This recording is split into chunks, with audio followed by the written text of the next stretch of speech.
Okay, so this is auscultation of the heart. It's done very similar to what we do on horses.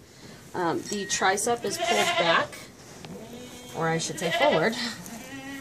Stethoscope is placed right in that area right there, finding a heart sound.